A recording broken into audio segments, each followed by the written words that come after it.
성령 받는 것이 어렵습니까? 쉽습니까?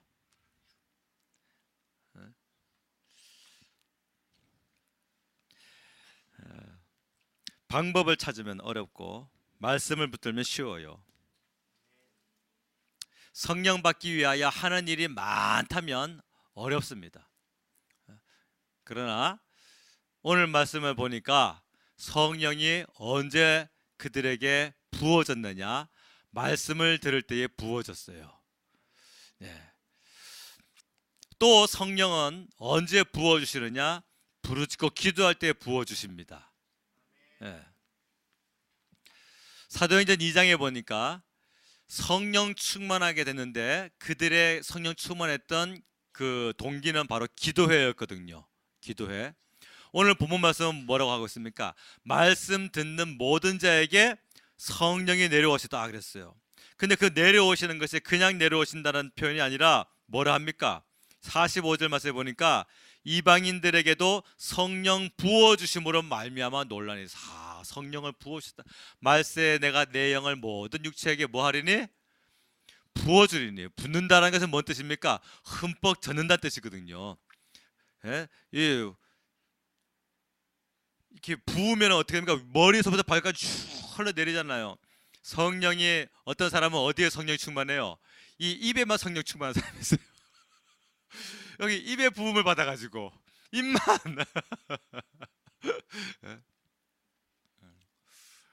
성령이 우리에게 부어지게 되면 내 생각과 내 입과 내 손과 발이 내 뜻대로 못 움직이게 되죠.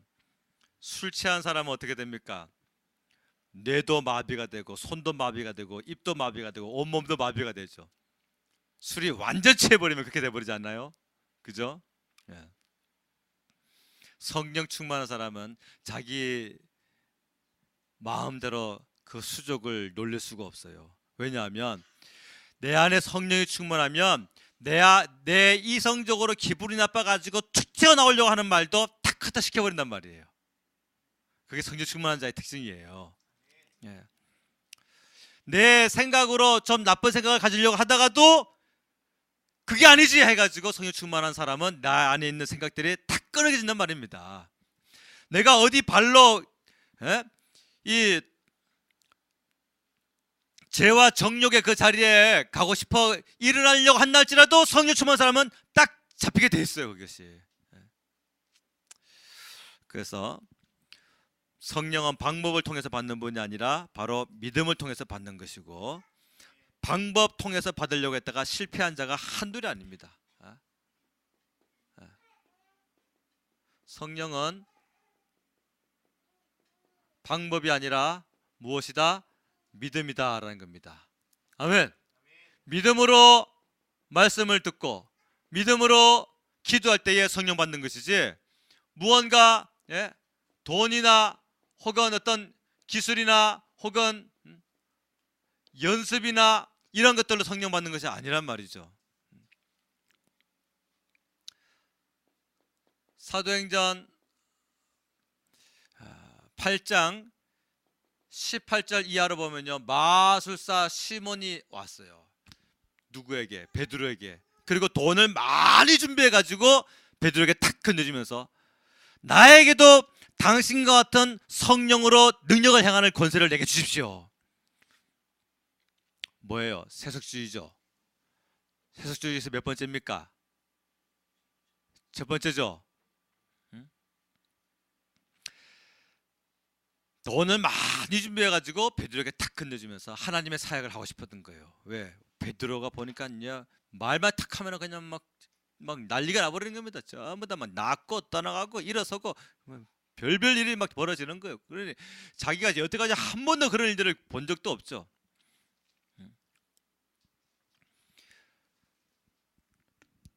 방법 선택한 거예요. 방법. 그것도 뭘로? 돈으로. 돈으로.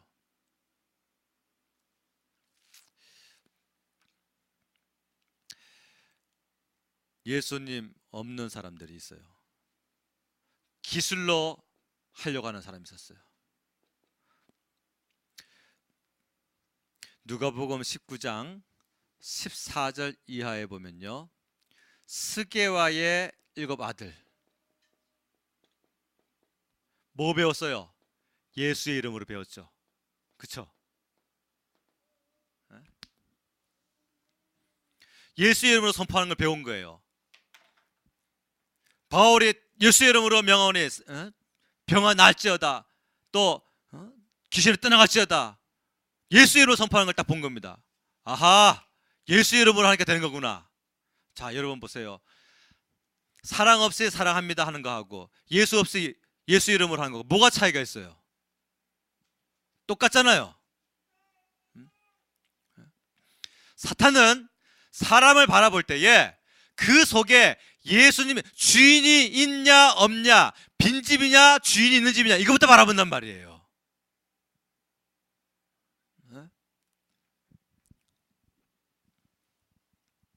우리도 알잖아요. 사랑하지 않는데 사랑합니다 고백하는 거하고 귀신도 안 난 말입니다. 예수 없이 예수 이름으로 선포하는 거고 무슨 차이가 있냔 말이죠. 스게와의 일곱 아들, 유대인의 제사장 스게와 일곱 아들이 예수의 이름으로 선포하는 것만 배운 거예요. 선포하는 것만, 방법으로만, 기술로만. 그리고서 그걸 실행했죠. 어떻게 됐습니까? 떠나갔나요?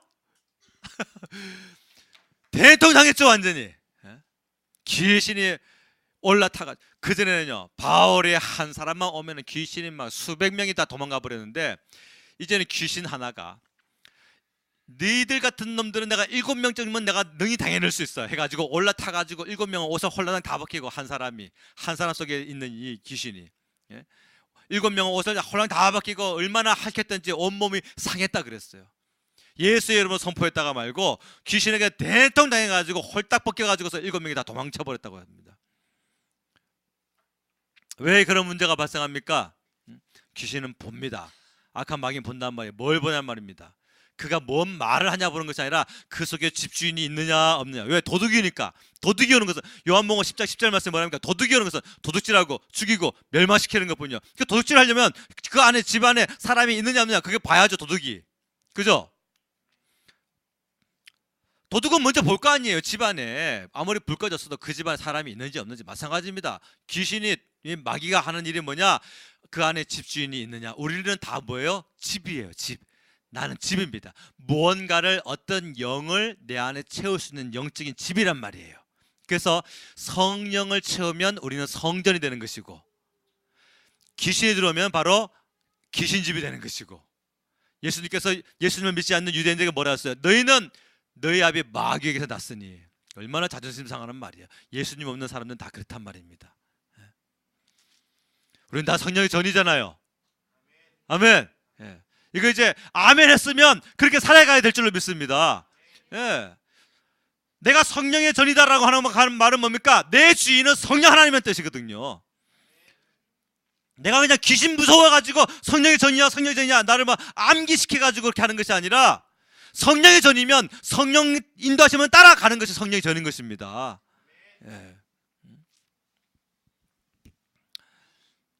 성경을 볼 때에 세속주의, 뭡니까? 물질주의, 또 인본주의, 또 이기주의, 이 세 가지와 복음주의로 볼 수 있는 눈이 열리면 모든 것이 다 열려지게 돼요. 저도 하루아침에 이게 되지 않았어요. 자꾸 전하다 보니까 여러분들과 함께 같이 정리되어지고, 또 전하다 보니까 자꾸 보여지게 돼요. 여러분들도 이제부터 성경을 볼 때에 이 구조로 성경을 한번 보십시오. 그러면요, 모든 게 다 보입니다. 마술사 시몬이 이걸로 무언가 세워보려고 했어요. 하나님의 일을 해보려고 했습니다. 근데 이건요, 유대와 제사장 스기와의 일곱 아들, 그들이 사람의 힘으로 뭔가 좀 세워보려고 했어요. 안 되죠. 안 되죠. 아담과 하와가 서로 자기들의 행복, 자기들의 그 이기적인 그 사랑, 이것 때문에 하나님의 말씀이 먼저 있음에도 불구하고, 먹지 말아라, 먹는 날 정령 죽으리라 했는데도 불구하고 자기들만의 그 사랑, 우리 두 부부, 우리 부부들이 정말 조심해야 될 것이 바로 여기 있어요. 부부들이 정말 조심해야 될 것이, 하나님의 말씀이 분명히 여기 있음에도 불구하고 부부간의 그 사랑, 부부간의 이것 때문에 하나님의 말씀을 거역하는 그런 실수를 범하지 말아야 될 줄로 믿습니다. 아멘. 예. 하나님의 말씀 먼저 있음에도 불구하고 자기들의 이기적인 그 육신적인 사랑 여기에 빠져가지고 서로 불순종하고 암만 마귀의 유혹해가지고 먹음직도 하고 보암직도 하고 지혜롭게 하는 걸 탐스럽기도 한 나무인지를 한달지라도 그렇게 여겨진다고 해서 다 따먹습니까? 안 그렇거든요. 사실 우리 눈에도 먹음직스럽고 보암직스럽고 지혜롭게 하는 걸 탐스러운 나무들 많아요 사실은. 근데 다 안 간단 말이죠. 갑니까? 안 가요. 때로는 그런 것들이 보이지만은 아니지, 그것은 세속주의들을 구하는 것이지, 그것은 하나님의 말씀도 없는 사람들이 사는 구조지 하고서 내 안에 그런 육신적인 욕심이 올라왔지만 성전에 달려와가지고 주여 나는 하나님의 말씀으로 사는 자입니다 라고 손들고 기도할 때 하나님께서 다시 능력 주셔가지고 그 힘으로 살아가게 만드는 거거든요. 예? 말씀을 저버린 거예요. 말씀을 저버린 거. 아간도 마찬가지죠. 아간도 물질주의에 빠졌다가 말고 망하고 말았습니다. 삼손요, 여자에게 빠져가지고 인본주의, 자기의 힘으로 지금까지 자기의 힘으로 계속해서 일을 해왔거든요. 그러니까 나중에는 자기의 그 모든 그런 영적인 비밀들을 다 발설을 하면서 머리카락가 다 밀립니다. 그리고서도 뭘 합니까? 머리 다 밀린데도 내가 다시 일어나가지고 이들을 떨치리라 하고 했는데 일어서지나요? 안 일어서지죠. 결국은 머리털 다 밀리고 두 눈 뽑히고 블레셋에게 끌려가가지고 연자 맷돌이나 돌리는 그런 신세가 되고 말았어요. 성령 충만하게 살아가야 될 사람들이 성령 충만하게 살지 못할 때에 그들은 어느 것이든 한 곳에 빠지게 됩니다. 그리고 이제 고통의 삶이 오게 되죠.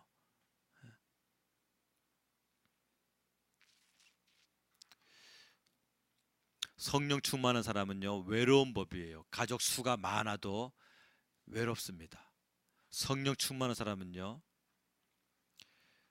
늘 하나님과의 영적인 이 교제와 그 영적인 그 깊이 가운데에 거기에 관심이 있기 때문에 성령 충만한 사람은 항상 외롭게 살 수밖에 없어요. 마귀의 대답은 성령 충만한 자냐 성령 충만하지 못한 자냐에 따라서 그의 마귀의 대답은 달라집니다.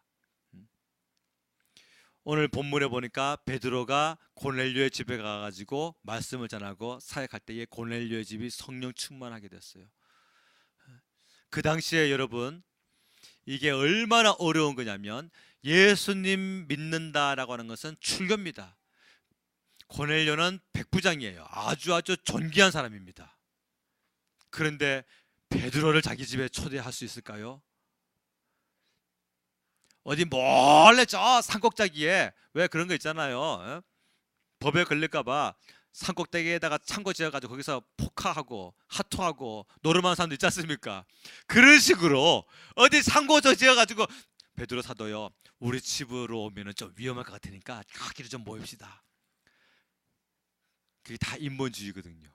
그런 것들이 사람의 방법으로 하려고 하는 거.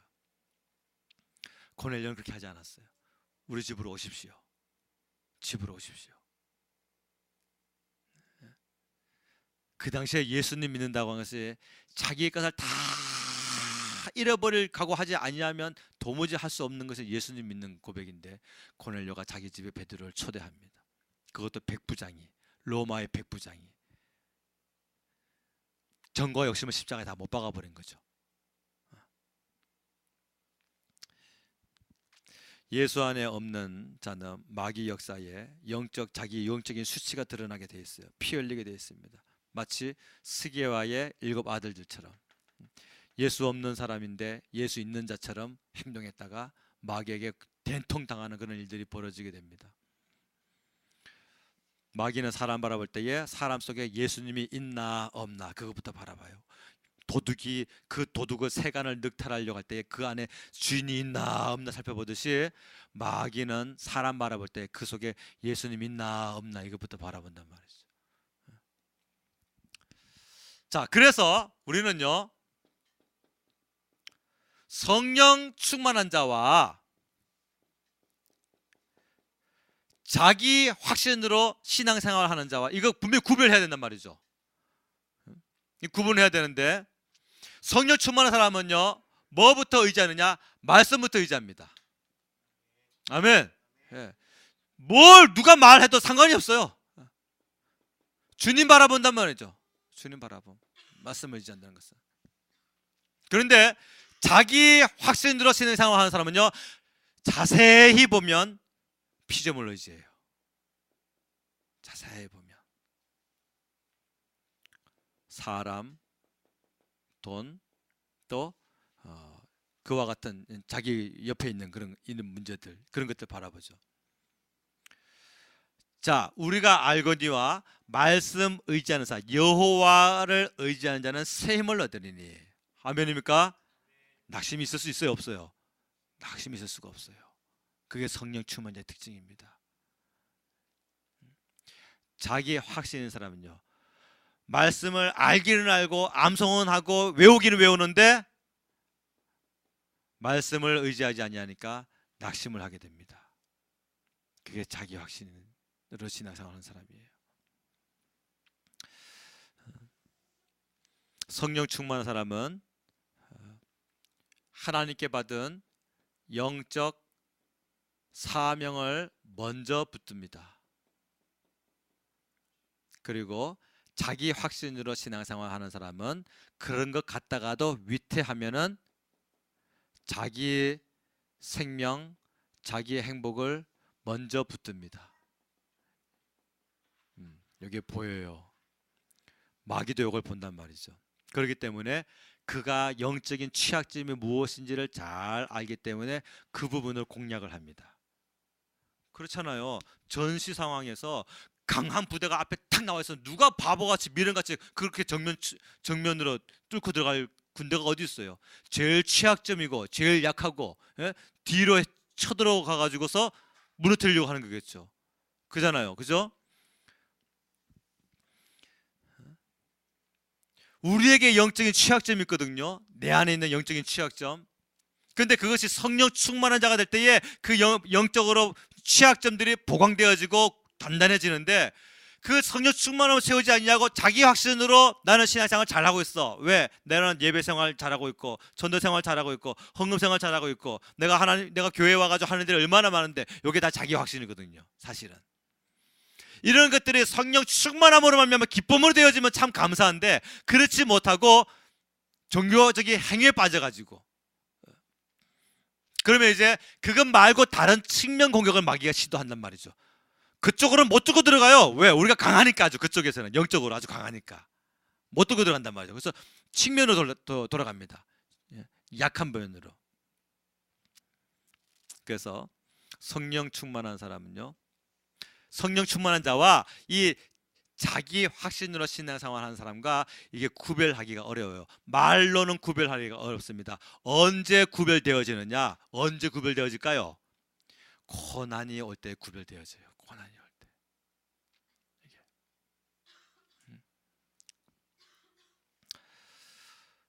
말이 비슷하고 행동도 비슷합니다. 교회 안에서 이게 구별이 별로 안 돼요. 근데 고난이 오면 이게 이제 구별되어집니다. 베드로가 자기 확신으로 신앙생활을 했어요. 예수님께서 오늘 밤 닭 울기 전에 네가 나를 부인하리라, 3번이나 부인하리라. 그때 베드로가 예수님의 예언에 지금까지 한 번도 무너진 적이 없거든요. 그렇게 예수님 말씀하셨다고 한다면 그 앞에서 막 무릎을 꿇고 주여 내가 앞으로 그럴 자입니까? 통곡을 하면서 부르짖고 기도해야 되거든요. 근데 자기 확신으로 말합니다. 주여 내가 주와 함께 오게도 주님도 가기를 뭐하였나이다? 준비하였나이다 라고 말하고 있어요. 준비하였다. 근데 준비가 됐어요? 준비가 안 됐어요. 자기 확신이었던 거예요. 정작 예수님이 고난당할 때에 군병들이 치고 때리고 침을 뱉고 희롱을 당할 때에 베드로는 멀찍이 서가지고 한마디 말도 뻥끗 못하고 있죠. 자기가 그토록 사랑했고 자기가 수지자라고 말했고 특별 대우를 얼마나 많이 받았어요. 변화산에도 자기가 끝까지 올라갔고 바다 위를 걸었고 겟세마네 동상에서도 특별히 자기가 대우받았고 예수님께. 그럼에도 불구하고 자기의 그 사랑하는 예수님이 그 군병들에게 힘없이 당하고 있을 때에 거기서 입을 뻥긋하지도 못합니다. 그리고 오히려 입을 열 때 뭐랍니까? 나는 저자를 알지 못한다. 나는 저자를 알지 못한다. 난 저자를 알지 못한다. 3번이나 저주하고 맹세하면서 부인했다 그랬어요. 그게 뭡니까? 자기 확신이었던 거예요. 자기 확신. 우리는 안 그렇습니까? 우리도 나 자신이 참 교회에서는 내가 영적인 사람 같은데 집에 가면은 혹은 다른 부분에 대해서 돈 앞에서는 내가 친구들의 어떤 유혹 앞에서는 막 여리고성 무너져서 우르르 무너져 버리는 나의 영적인 그런 공등탑 이런 것을 느끼지 않습니까? 왜 그런 문제들이 발생할까요? 취약점이기 때문에. 그 부분이 취약점이기 때문에. 취약점이 때니까 무너지는 것이죠. 약하니까 무너지는 거. 다시 말하면 반석위에 세워놓지 않은 겁니다. 그 부분에 대해서 굳건하게 세워야 될 줄로 믿습니다. 아멘. 이제 오늘 수요일이잖아요. 금, 토, 수요일, 목, 금, 토 3일 남았네. 3일 남으면 이제 새해예요. 새해도 우리 무너지는 삶을 살겠습니까? 새해는 정말 무너지지 않냐는 견고한 하나님의 도성이 되시길 주의 이름으로 축원합니다. 자기 확신인 사람은요 고난이 오면 피합니다. 그러나 성령 충만한 사람은요 고난이 오면요 그냥 당합니다. 왜 그럴까요? 하나님이 지키심을 믿는 것이고 하나님의 지키심을 믿지 못합니다. 이게 명백해요. 아주. 자기 확신으로 신앙생활하는 사람은 고난이 오면 아는데 피한단 말이죠. 왜? 하나님이 지키실 것을 믿지 못합니다. 그게 자기 확신으로 신앙생활하는 사람이고, 성령 충만한 사람은요 고난이 올 때 그냥 당합니다. 왜? 그 속에서 하나님이 지키실 것이라는 믿음이 그 안에 견고하게 있어요. 견고하게. 오늘 우리의 믿음이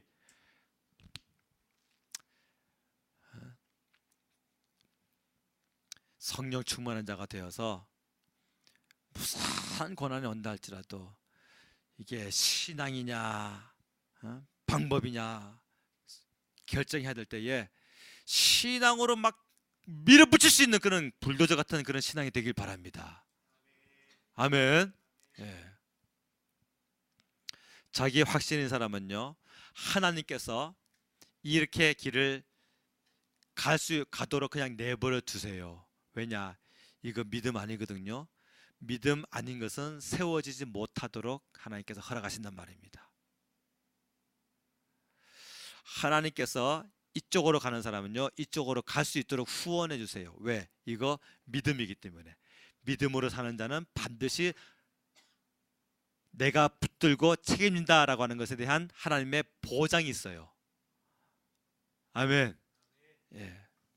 믿음으로 사는 자는 하늘 위로 받겠네. 무슨 일을 만나든지 만사 형통하리라.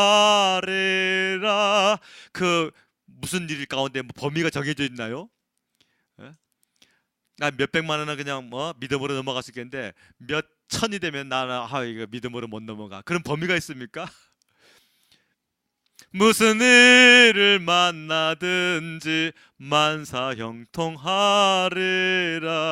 자기 확신으로 사는 사람은요 반드시 좌절을 겪도록 하나님이 허락하십니다. 그래서 어느 날 실컷 좌절하고 난 후에 성전에 와서 기도하다 보면은 원망과 불평으로 막 시간을 보내다가 나중에 기도의 줄을 좀 잡아가지고 어떻게 잡았어요. 그래서 기도하잖아요. 그러면 이제 감동 주시죠. 너 믿음으로 시작한 거 아니잖아. 그러면 이제 원망과 불평으로 기도의 줄을 잡았다가도 회개의 기도 줄을 잡게 되죠. 다시 주여 죄송해요. 내가 믿음으로 시작하지 못했어요. 방법으로 시작하려고 했어요. 방법으로.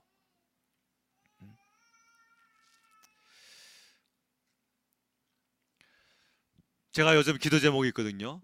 그게 뭐냐면 지금 여전도회에 그, 그 구역을 하나 나누려고 하는 지금 기도역을 제가 갖고 있는데, 어떨 때 생각하면은 하지 말까, 어떨 때 생각하면은 할까.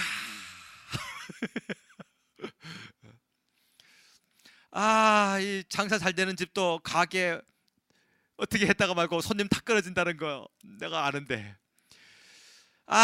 이거 반드시 해야 될 것 같은데. 그래요. 그래서 제가 응답을 받았어요. 오늘 영적으로 좋은 것은 반드시 밀어붙여야 된다는 것이죠. 영적으로. 왜냐하면 감동을 주셨어요. 망하지 아니한다는 거예요. 망하지 아니한다. 망하지 아니한다. 자, 여러분들의 집안인과 여러분들의 그 삶과, 저는 이제 목회하는 사람이니까 목회에 대해서만 저는 생각하잖아요. 전부 다. 여러분도 마찬가지입니다. 여러분들의 무엇을 하든지, 사랑하는 여러분, 내가 지금 이게 하는 게 방법을 선택하려고 하는 것인지 믿음을 선택하려고 하는 것인지 잘 보세요. 아주 세밀하게 볼 필요가 있어요. 세밀하게. 지혜다라고 생각하면서도 불구하고 내가 방법부터 있으면서 지혜다라고 생각할 때가 많단 말입니다.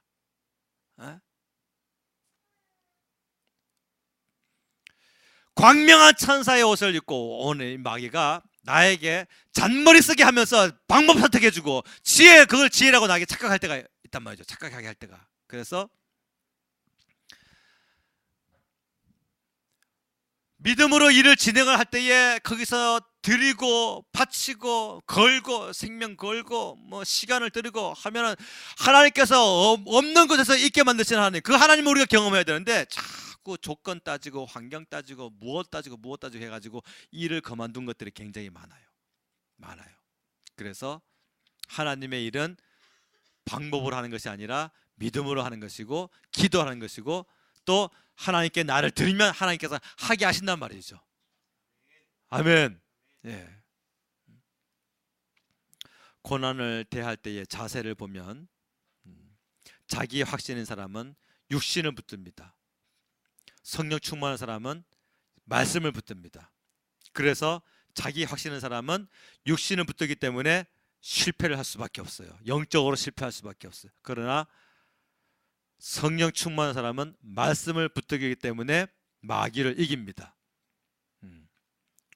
자기 확신인 사람은 내 믿음은 아무것도 아니구나, 자꾸 좌절을 겪게 하세요. 나는 사람을 감동시킬 능력도 없고, 나는 내 집안 식구들을 인도할 능력도 없고, 나는 누구 한 사람에게 나와가지고 영적인 말을 해줄 만한 어떤 그런 지혜도 없고, 자꾸 좌절을 스스로 겪습니다. 그래서 끝내 결국은 뭡니까? 자기 혼자 신앙생활 하려고 만드는 거예요. 그게 점점 고립입니다. 그게 지혜가 아닌데 자기 혼자만 신앙생활 하게 만들려고 하는 거. 그게 능력 없는 삶을 사는 거거든요. 그럼 자기 혼자 신앙생활 하는 거 합니까? 우리의 신앙은요, 다른 사람을 위해서 살 때에 하나님께서 능력을 더 부어주시는 거예요. 잘 생각해 보세요. 내가 나 혼자 신앙생활 해야지 하면 그 사람 신앙생활 못합니다. 절대 못해요. 내가 남에게 무언가 영향력을 끼칠 때에, 내가 남에게 무언가 영적인 어떤 사람이 되려고 노력할 때에 성령께서 더 역사하셔가지고 그 사람을 큰 그릇으로 세우시는 것이죠.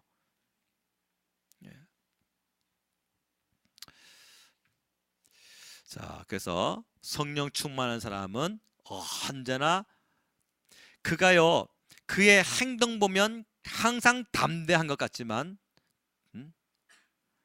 그의 행동 보면 항상 담대한 것 같지만 그의 생각을 보면요, 항상 그는 뭐하다? 겸손합니다. 겸손해요.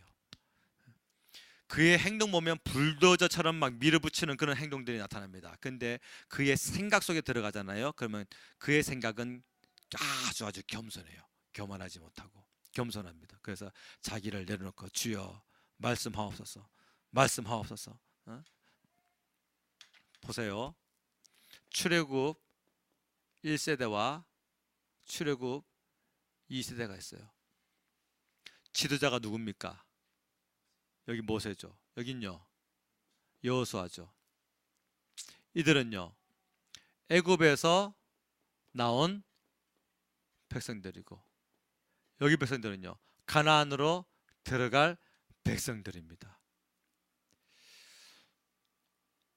합쳐서 40년이거든요. 그러면 누가 더 강할까요? 육신적으로 바라볼 때에 이 사람들요 애굽에서 국고성 지으면서 어마어마한 힘쓰던 사람들이에요. 전부 다 힘쓰던 사람들. 모세는요 왕자입니다. 왕자였어요. 모든 전략과 또 광야의 길과 여호수아는 광야 길도 몰라요. 또 군사를 어떻게 배치하는 것과 왕궁 수업을 받으면서 전략을 어떻게 짜는 것과 이런 것들을 다 배운 노하우가 있는 사람입니다. 육신적으로 바라볼 때에 똑같은 예를 들어서 병력으로 따져봅시다. 여기 40만 아니요 60만이니까 여기 30만 여기 30만 똑같은 병력으로 따져볼 때 이쪽이 훨씬 강해요. 훨씬 강합니다.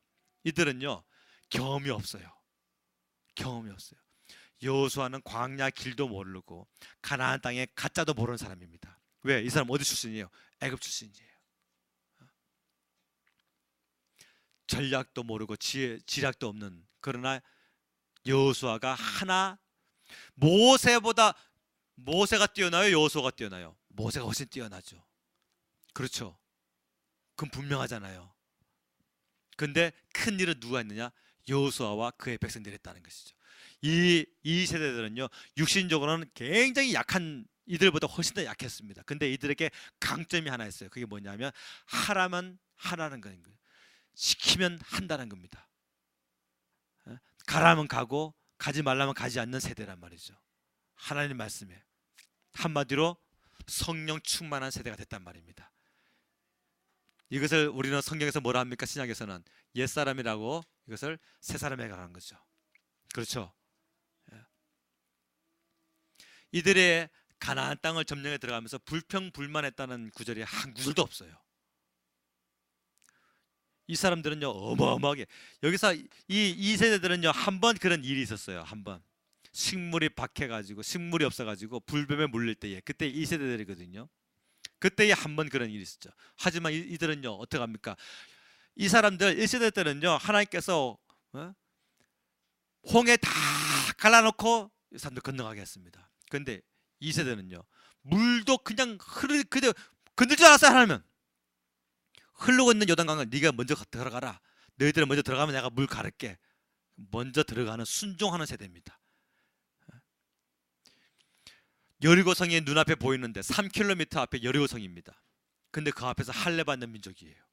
들어 누워가지고 고통 가운데에서 생명을 주님께 다 맡기는, 여리고성을 하루에 한 바퀴씩 돌아라 할 때에 군말 않고 도는 민족입니다. 하나님이 이런 삶을 통하여서 하나님의 교회를 세우시는 겁니다. 예. 성령 충만한 사람은 하나님께서 절대로 피조물 의지하도록 놔두지 아니하십니다. 근데 성령 충만하지 못하게 될 때에 이제 우리에게 나타나는 것들이 뭐냐면 다른 자꾸 피조물을 바라보게 되죠. 그게 결국은 뭐냐? 바로 요겁니다. 세속주의와 복음주의.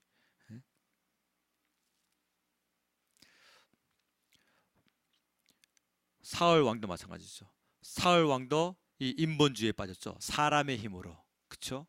사람의 힘으로 전쟁을 하잖아요. 그러니까 자기에게서 군사들이 막 떠나가고, 사무엘은 7일째 온다고 했는데 7일째까지도 오지도 아니하고, 사무엘 13장에서 그때의 사울 왕이 뭘 합니까? 번제를 그냥 들어버리죠. 자기가.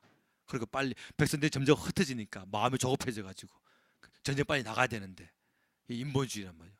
하나님 떠나버리시죠. 또 이기주의,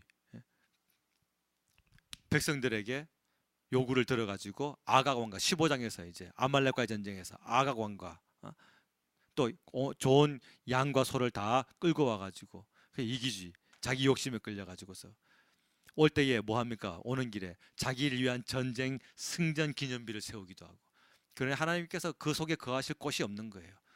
한 번에 버린 게 아닙니다. 사울 왕에게 많은 시간 동안 하나님께서 기회를 주시고 기회를 주셨는데 사울 왕이 자기 이 세 가지를 붙들고 하나님 말씀을 붙들지만, 그러니까 말씀을 계속 버리는 거예요.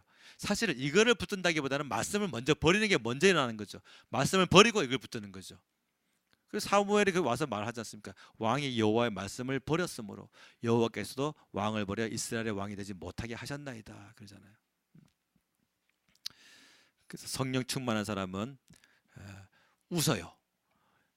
많이 있어서 웃는 것이 아니라 여유가 있습니다. 우리 안에 기도할 때에 하나님께서 이거 하나님이 하시겠구나라고 하는 영적인 믿음을 갖게 되고, 근데 자기 확신인 사람은요, 문제가 해결이 되어야만 하나님이 하시는 줄로 확인이 되어지고, 문제가 해결되지 아니할 때는요, 하나님이 하신다는 것에 대한 기대도 못 겁니다. 사랑하는 여러분, 오늘 제가 여러 가지로 성령 충만한 자와 자기 확신으로 신앙생활하는 것에 대해서 말씀을 드렸는데, 자기 자신 한번 잘 보세요. 내가 지금 신앙생활을 뭘로 하고 있는가? 내가 지금 뭘로 하고 있는가? 그리고 성령 충만하지 않냐고 흉내만 내는 것 있다고 한다면 이거 다 던져버립시다. 아멘. 그러면 이제 뭐 해야 됩니까? 성령 충만을 위해서 기도해야 되고, 성령 충만을 위해서 말씀을 드려야 되고, 나 자신을 하나님께 순종으로 맡겨야 됩니다. 아멘. 예. 말씀을 마칩니다. 성령 충만한 사람은요, 육적으로 외로워요. 자기가 광야에 혼자 서 있는 것을 압니다. 가족이 많이 있어도, 친구가 많이 있어도 외로워요. 그러나 그가 아버지 하고 부르짖을 때에 내가 여기 있다 하고 하나님께서 응답을 주십니다. 그래서 그가 외로움을 타지 않냐고, 무너지지 않냐고 일어설 수가 있어요. 하나님의 능력은 뭡니까? 내 안에 있는 하나님의 나라를 지켜나갈 수 있는 힘이에요. 그게 하나님의 능력입니다. 뭐 다른 데에 있는 귀신 쫓아내고, 다른 데에 뭐 아픈 사람 병 고치고 하는 것이 아니라 내 안에 있는 하나님의 나라를 지켜내는 힘, 그게 바로 하나님의 능력이에요. 그게 무너지면은 그 성령 충만 아닙니다.